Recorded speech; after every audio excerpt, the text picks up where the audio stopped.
আসসালামু আলাইকুম এভরিওয়ান। বহুরূপী ভালোবাসা গল্পের চতুর্থ পার্ট। তো চলো বেশি কথা না কইয়া গল্প শুরু করা যাক। আমি কিছু হলেও বুঝেছি আমার বাবা আমাকে কি বলতে চাইছে। তবে আমার জানা মতে বাবা এই বিয়েতে রাজি ছিল না, কিন্তু হঠাৎ করে কি এমন হলো যে বাবা একেবারে হ্যাঁ বলে দিল। বাবা আমার দিকে তাকিয়ে বলল, রিফাত, আমি তোরে কি কথা বলছি শুনলি তো? আমি বললাম, কি হয়েছে আমাকে তো বুঝিয়ে বলতে হবে নাকি, তাহলে না হয় বুঝবো আমি।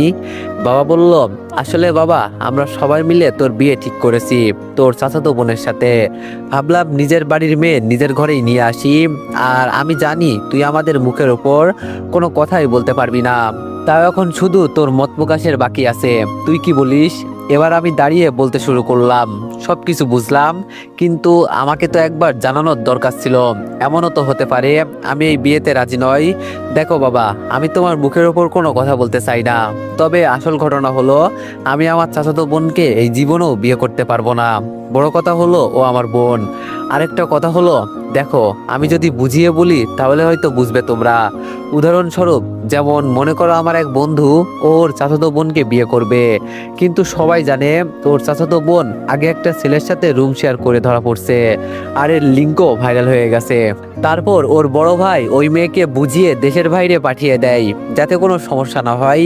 এখন যদি আমার বন্ধুর পরিবার ওই মেয়ের সাথে ওকে জোর করে বিয়ে দেয়, তাহলে কি হবে? বিয়ের পর অন্য ছেলেরা ওকে দেখে বলবে, ইস, মালের কি সুন্দর বডি, কাপড়ের নিচে একদম ঝাঁকানাকা, কি মারাত্মক লিঙ্ক ভাইরাল করলো যে। আর এইসব কথা শুনলে তখন ওর কেমন লাগতে পারে তাই বলো। আর আজকে এই সব কিছু আমার সাথে হতে চলেছে, হুবহু সবকিছু আমার সাথেই মিল আছে, তাই না বাবা? এত কিছুর পরেও ওকে আমি কিভাবে বিয়ে করতে পারি তাই বলো? আমার নিজের বলতে একটা মান সম্মান আছে। তোমরা তো আমার মত জানতে চেয়েছিলে না? তবে শোনো, আমি ওই মেয়েকে জীবনেও বিয়ে করতে পারবো না। আমার কথা শুনে বাবার মুখটা কালো হয়ে গেল, তবে ওনার কপালে কেমন যেন একটা ভয়ের ছাপ আমি দেখতে পেলাম। আর রাসেল ভাই মাথা নিচু করে বসে আছে। হঠাৎ করে রাসেল ভাই আমার দিকে তাকিয়ে বলল, খুব বড় ভুল করলে রে রিফাত। আমি তোদের পরিবারের সাথে আর কখনো খারাপ আচরণ করব না ভাবছিলাম, কিন্তু তুই তা হতে দিলি না। এই কথা বলে রাসেল ভাই একটা পিস্তল বের করে টেবিলের উপর রেখে বলল, এটা দেখলি কি জিনিস তো নাকি? এই জিনিসটা দিয়ে আমি তোর বাবার সকল সম্পত্তি আমার নিজের নামে করে নিয়েছি। বাকি আছে শুধু তোদের এই ঘরটা। বেশি কিছু করলে এটাও দখল করে নিব। তুই তৈরি কিনা তা আমি জানি না, তবে মোট কথা হলো তোর আমার বোনকে বিয়ে করতেই হবে। সে তোর লাশের সাথেই দিই আর যেভাবেই। দেখ, আমি তোর সাথে আমার বোনের বিয়ে দেবই। একদিনের সময় দিলাম, সবকিছু চিন্তা ভাবনা করে জানাবি। আমি কালকে আবারও আসবো। তখন যদি উল্টাপাল্টা কথা বলিস না, তাহলে তোর 12টা বাজিয়ে দিব, মনে রাখিস। এই কথা বলে রাসেল ভাই দরজা দিয়ে বেরিয়ে চুপচাপ চলে গেল। আমি ধপ করে একটা চেয়ারে বসলাম। বাবা শুধু মুখ কালো করে দিয়ে বসে আছে, আর কিছু বলছে না। আমি এবার বাবাকে বললাম, রাসেল ভাই যা বললো সবকিছু কি ঠিক নাকি? বাবা আমার দিকে তাকিয়ে বলল, তুই হয়তো জানিস না, এই গ্রামের সবাই তো রাসেল ভাইকে ভয় করে। দিন দুপুরে ও মানুষের জমি দখল করে নিজের নামে করে নেয়, আর কেউ তা না মানলে খুন করে দেয়। এক ধরনের বড় সন্ত্রাসী হয়ে গেছে তোর ভাই। আমি বললাম, আমাকে এইসব বলো নাই কেন আগে? বাবা বলল, তোরে বললে তুই মন খারাপ করে চলে আসবি। ও আমার ভাইয়ের ছেলে, কিন্তু আমার জমিগুলো ওর দখলে। আমি মাথা নিচু করে চুপচাপ বসে আছি। রাসেল ভাই যে আমাদের পরিবারের সাথে এমন কিছু করতে পারে, এটা আমার ধারণার বাইরে ছিল। আম্মুর দিকে তাকিয়ে বললাম, আম্মু, এক গ্লাস পানি দিবে? আম্মু বলে ভিতরে চলে গেল। আমি উঠে ধীরে ধীরে হেঁটে রুমে চলে গেলাম। বসে বসে ভাবছি কি করা যায়। যদি এখানে থাকি তাহলে আমার এই জীবনের কোনো মানেই থাকবে না। হ্যাঁ, আমি এই সমাধান পেয়েছি। যদি আমার কিছু করতে হয় তাহলে আমাকে এখান থেকে পালিয়ে যেতে হবে। কখনো ভাবি নাই আমি এমন এক পরিস্থিতিতে পড়ে যাব।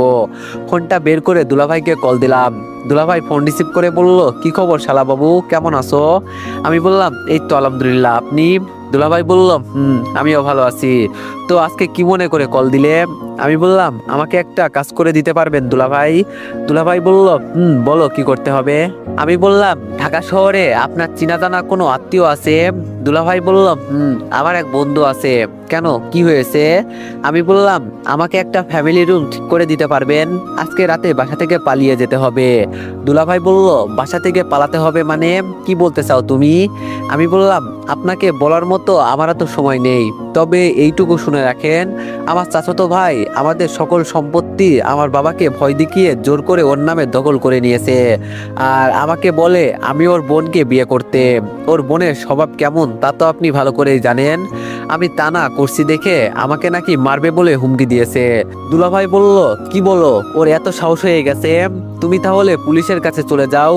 আমি বললাম, যেখানে ওকে পুরো গ্রামের মানুষ ভয় পায় সেখানে আবার পুলিশ কি করবে বলেন? থাক, আমি সেই সব চিন্তা করতে চাই না। আমি যেটা বললাম সেটা করতে পারবেন কিনা তাই বলেন। দুলাভাই বলল, সমস্যা নেই, আমি সব কিছু দেখে নিব। আমার বন্ধুর একটা ছেলে আর একটা মেয়ে আছে, ওদের তুমি পড়াবে, বিনিময়ে বাসা ভাড়া দিতে হবে না। আমি ওকে সব কিছু বলে দিবনি। আর তোমার আপুকে আমি কি বলবো? আমি বললাম, প্লিজ দুলাভাই, আপুকে কিছু বলবেন না, ও এইসব শুনলে পাগলামো শুরু করবে, এজন্য ওকে আমি কিছু বলতে চাই না। দুলাভাই বলল, তোমার যেটা ভালো মনে হয় তাই করো, তবে কখনো হাল ছেড়ে দিও না, তাহলে জীবনের সময় থেমে যাবে। আমি বললাম, আপনি এখন কোথায় আছেন? দুলাভাই বলল, এই তো দোকানে। আমি বললাম, আচ্ছা ঠিক আছে, ফোন রাখলাম, ভালো থাকবেন। ফোনটা কেটে দিতেই আম্মু ভিতরে প্রবেশ করলো। আম্মু আমার দিকে তাকিয়ে বলল, আজকে ওর মতো নষ্ট একটা ছেলের জন্য আমাদের সবকিছু ছেড়ে পালাতে হচ্ছে। ও তোর চাচাতো ভাই, তারপরও কেন এমন করে আমাদের সাথে বল? আমি জানি আম্মু আড়াল থেকে সবকিছু শুনে ফেলেছে, এজন্য আমি একটা হাসি দিয়ে বললাম, আরে আম্মু, এইসব বাদ দাও তো। এই সম্পত্তি যদি আমার বাবার নামে থাকে, একদিন না একদিন ফিরে পাবো, তা চিন্তা করো না। তাও আমি এই মেয়েকে বিয়ে করতে পারবো না। আম্মু বলল, এটা তো আমরাও চাই না, কিন্তু রাসেল আমাদের ভয় দেখিয়ে এইসব করছে। আমি বললাম, আমি সবকিছু বুঝেছি, তোমাকে আর কিছু বলতে হবে না। আম্মুর হাত থেকে পানির গ্লাসটা নিয়ে আস্তে করে বললাম, যাও সবকিছু রেডি করে নাও, আমরা আজকে রাতেই ঢাকায় ব্যাক করব। আম্মু বলল, এটা করা কি খুব জরুরি বাবা?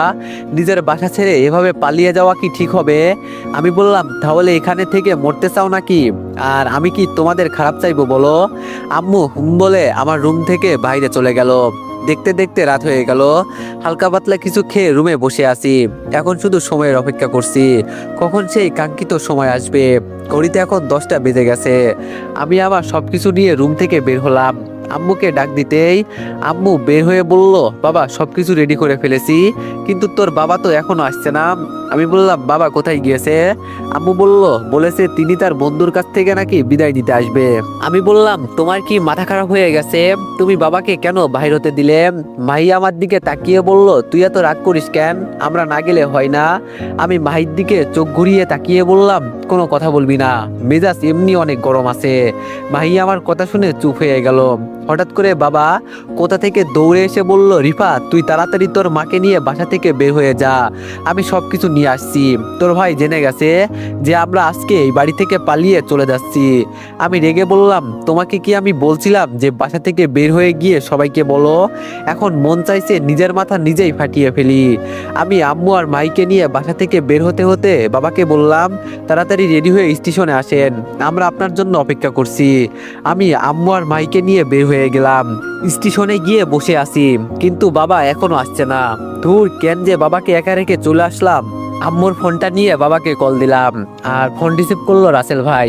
রাসেল ভাই ফোন রিসিভ করে হাসতে হাসতে বলল, কিরে রিফাত, শুনলাম তুই নাকি তোর পরিবারকে নিয়ে পালিয়ে যাচ্ছি, এতটাই ভয় পাস আমাকে? আর তুই পালিয়ে কোথায় যাবি আমিও এটা দেখতে চাই, নে তোর বাবার সাথে কথা বল। আমি হ্যালো বলতেই বাবা কান্না করতে করতে বলল, বাবা তুই আমাকে মাফ করে দিস, আমি পারলাম না বাঁচতে, তোর মা আর তোর বোনকে দেখে রাখিস। রাসেল আমার বুকে 2টা গুলি করেছে, আমার কথা বলতে খুব কষ্ট হচ্ছে। তুই প্রতিষ্ঠিত না হয়ে এখানে আসবি না, আর ওকে কুত্তার মতো রাস্তায় ফেলে মারবি। এই কথাটা বলতে আরেকটা গুলির শব্দ শুনতে পেলাম, তার মানে ও আমার বাবাকে মেরে ফেলেছে। ফোনটা হাত থেকে আপনা আপনি পড়ে গেল, চোখ থেকে টপ টপ করে পানি পড়ছে। রাসেল ভাই এটা করতে পারলো? ও আমার চাচাতো ভাই হয়, আর আমার বাবা তো ওর চাচা হয়। কিন্তু এরপরও কিভাবে আম্মু আমাকে ধরে বলল, কি হয়েছে, তুই কান্না করছিস কেন, তোর বাবা কোথায়? আমি চোখের পানি মুছে আম্মু আর ভাইকে টেনে তুলে বললাম, চুপচাপ বসে থাকো। তবে আম্মু, আমি তোমার কসম খেয়ে বলছি, আমি ওকে ছাড়বো না। আমার বাবাকে ও আজকে মেরে ফেলেছে। আম্মু আমার গালে ঠাস ঠাস করে 2টা চড় দিয়ে বলল, চিচি, আজকে তোর এই কথাটা বলতে লজ্জা হচ্ছে না? ও তোর বাবাকে এভাবে মেরে ফেললো আর তুই? আম্মু মুখে আঁচল গুজে কান্না করছে। আমি চুপচাপ মাথা নিচু করে কান্না করছি। কিছু করার নাই আজকে আমার। তবে আমার একটাই দোষ, আমি কেন সবার সাথে ভালো ব্যবহার করি? এই শহরে বাঁচতে হলে পশুর মতো করে বাঁচতে হবে। তবে সামনের দিনগুলো আমার জন্য খুব কঠিন হতে চলেছে। খুব সহজেই আমি আমার বাবাকে হারিয়ে ফেললাম। তবে রাসেল ভাই না চাইতেও আমার হাতে পিস্তল তুলে দিয়েছে। আমি কি ওকে এত সহজে ছেড়ে দিব? আম্মুর ফোনটা নিয়ে ফোন থেকে সিমগুলো খুলে চলন্ত ট্রেন থেকে ফেলে দিলাম। অনেকক্ষণ জার্নি করার পর আমরা আমাদের ঠিকানায় চলে গেলাম। ট্রেন থেকে নেমে একটা অটো নিয়ে দুলাভাইয়ের দেওয়া ঠিকানায় চলে গেলাম। বাসার সামনে গিয়ে কলিং বেল দিতেই এক আন্টি এসে দরজা খুলে দিল। আমাদের দেখে বলল, তাহলে তোমার নামই রিফাত? আমি বলে বললাম, আমার নামই রিফাত। আর দুলাভাই আপনাদের সবকিছু বলছে না? আন্টি বলল, ভিতরে আসো, তোমাদের রুমটা দেখিয়ে দিই। আন্টি আমাদের ভিতরে নিয়ে গিয়ে একটা রুম দেখিয়ে দিয়ে চলে গেল। দরজা খুলে আমরা ভিতরে গেলাম। ভিতরে গিয়েই আম্মু ধপ করে নিচে বসে গেল। কোনো কথা বলছে না, চুপচাপ বসে বসে কান্না করছে। আমি আম্মুর পাশে বসে বললাম, এখানে আমার কি করার ছিল বলো আম্মু? আমি বাবাকে বলছি তুমি বাইরে কোথাও যাবে না। আমার কি করার আছে বলো? আজকে ও আমার বাবাকে মেরেছে। আমি আমার বাবাকে দেখতেও পারি নাই। আমি আমার আম্মুর হাত ধরে বললাম, তুমি কোনো চিন্তা করো না আম্মু, আমি ওকে বাজেভাবে মারবো, দেখিও, ছাড়বো না আমি ওকে। আম্মু চোখের পানি মুছে দাঁড়িয়ে মায়ের সাথে রুম গোছাতে লাগলো। আমার মনটা ভেঙে গেছে। এখন আমি কিভাবে কি করব এটাই জানি না। তবে রাসেল আমার বাবাকে মেরে খুব বাজে কাজ করেছে। এর প্রতিশোধ দিতে যদি আমাকে সর্বোচ্চ খারাপ হতে হয় আমি তাও হব। যদি আমাকে 100 মানুষকে খুন করতে হয় আমি তাও করব। এরপরও ওকে আমার দেখার আছে। আমি মাহিকে বললাম, মাহি, আমি একটু রুমের বাইরে যাচ্ছি, কিছু খাবার নিয়ে আসি, আর যা যা লাগে সব যাবতীয় জিনিসগুলো নিয়ে আসি। বাসা থেকে বের হয়ে বাজারে চলে গেলাম। তবে এখানে পিস্তল বা অন্য কিছু কিনতে গেলে এখানকার পরিচিত কাউকে লাগবে আমার। থাক, এইসব পরে দেখা যাবে, আগে বাসায় যাই। ওরা এখনো কিছু খায় নাই। বাজার শেষ করে বাসায় গেলাম। রুমের দরজা খুলে ভিতরে প্রবেশ করলাম। ভাই বলল, আম্মু নাকি ঘুমিয়ে গেছে, এজন্য আমিও কিছু বললাম না। রাতে আন্টিদের বাসায় খেয়ে এসেছি। সকালে ঘুম থেকে উঠে দেখি আম্মু ফ্লোরের উপর পড়ে আছে। আমি তাড়াতাড়ি বিছানা থেকে লাফ দিয়ে উঠে আম্মুকে বিছানার উপর রেখে আম্মুর মাথায় পানি দিতে লাগলাম। কিছুক্ষণ পর আম্মুর জ্ঞান ফিরল। আম্মুর জ্ঞান ফিরতে দেখে আমি ফ্লোরের উপর চুপটি করে বসে কান্না করতে লাগলাম। আম্মু আমার বিছানা থেকে উঠে বলল, বাবা, আমাকে মাফ করে দে। কি করব বল, রাসেল তোর বাবাকে বিনা কারণে মেরে ফেললো। আমি বললাম, তাই বলে তুমিও কি মরে যেতে চাও? একবারও আমাদের কথা ভাবলা না? তুমি ছাড়া আমাদের এই পৃথিবীতে কি আছে এটা বলো? যাও যাও, তুমিও চলে যাও, আমাদের কাউকে লাগবে না। আম্মু আমাকে নিচ থেকে তুলে বিছানার উপর বসিয়ে বলল, যা, ওয়াশরুম থেকে ফ্রেশ হয়ে আয়, আর কখনো এসব করব না। আমি বললাম, সত্যি তো? আম্মু বলল, আরে সত্যি। আমি আম্মুর হাত ধরে বললাম, যদি তোমার কোথাও যেতে হয় তাহলে মাহিকে আগে বিয়ে দিই, এরপরে তোমার যেখানে খুশি সেখানে চলে যাবে, আমি কিছু বলবো না। আম্মু আর কিছু না বলে কিচেন রুমে চলে গেল। আমি উঠে ওয়াশরুমে চলে গেলাম। ও হ্যাঁ, মনে পড়েছে, কালকে তো আমার সেনাবাহিনীর মাঠ আছে, দেখি কি হয়। কিছুক্ষণ পর বাড়িওয়ালা আমাদের রুমে এসে আমাকে সবকিছু বুঝিয়ে দিতে লাগলো। এই মানে তার ছেলে মেয়েকে কিভাবে পড়াতে হবে, আর এই বাসায় থাকতে গেলে আমাকে কি কি করতে হবে ইত্যাদি। আমি শুধু ওনার কথা শুনে হ্যাঁ বলে দিলাম, আর কিছু বলি নাই। সকালে নাস্তা করে সারাদিন রুমেই কাটিয়ে দিলাম। রাতে একা একা ভালো লাগছিল না, এজন্য ভাবলাম যাই ছাদ থেকে ঘুরে আসি। যেই ভাবা সেই কাজ, হেঁটে হেঁটে ছাদে চলে গেলাম। তবে ছাদে যেতেই কেমন যেন একটা গন্ধ নাকে ভেসে আসলো। আমার কেন জানি মনে হচ্ছে ছাদে কে যেন গাঁজা খাচ্ছে। এটা তো গাঁজারই গন্ধ। কই, ছাদে আসলাম আবহাওয়া খেতে, আর এখন আবহাওয়ার বদলে গাঁজার গন্ধ ভেসে আসছে। মনে মনে বললাম, আহা, কি দিনকাল যে আসলো, মানুষ এখন ছাদে বসেই গাঁজা খায়। আমি আশেপাশে তাকিয়ে খুঁজতে লাগলাম কোথা থেকে এই গন্ধটা আসছে। হঠাৎ কে যেন ডাক দিল, এই ছেলে, এদিকে আয়। আমি পিছনে তাকিয়ে দেখি ছাদের এক কোনায় 3টা মেয়ে বসে আছে, আর ওদের হাতে একটা করে সিগারেট।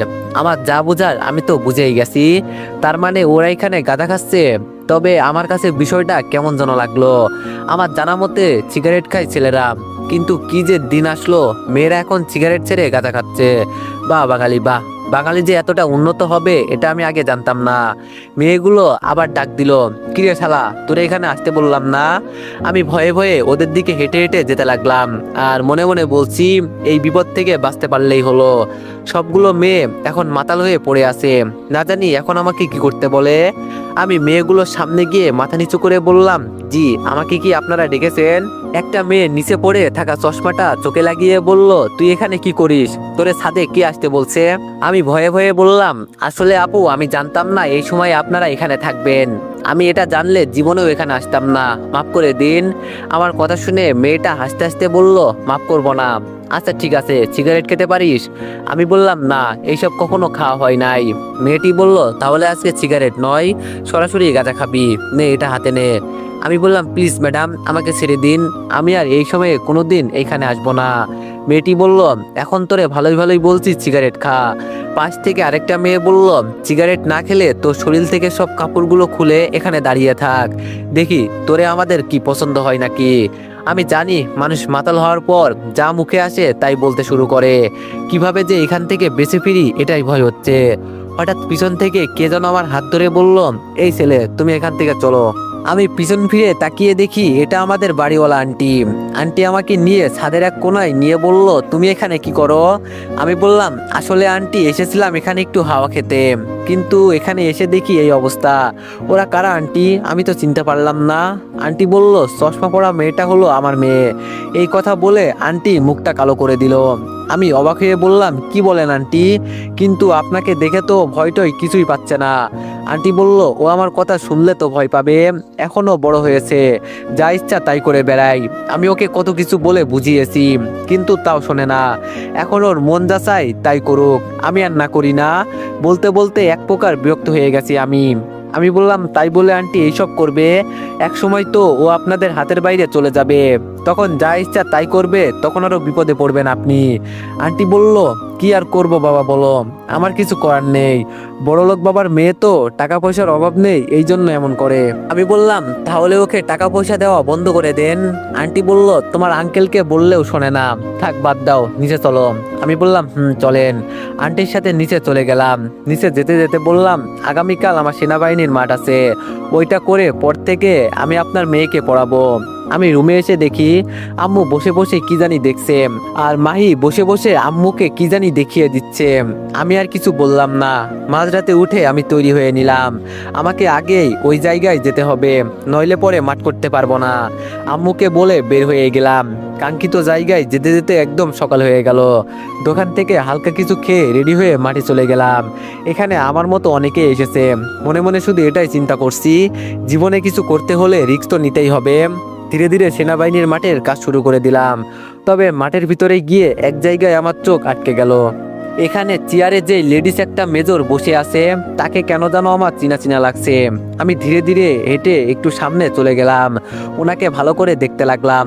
আর যখন ওনাকে কাছ থেকে দেখলাম তখন তো চিনেই ফেলছি, এই মেয়ে আর কেউ না, এটা আমার ছোটকালের না বলা ভালোবাসা, যাকে ছোটবেলায় আমি এতটা পছন্দ করতাম। আজকে সে নাকি এখানে মেজর হিসাবে বসে আছে। এই অল্প বয়সে কিভাবে কি করলো?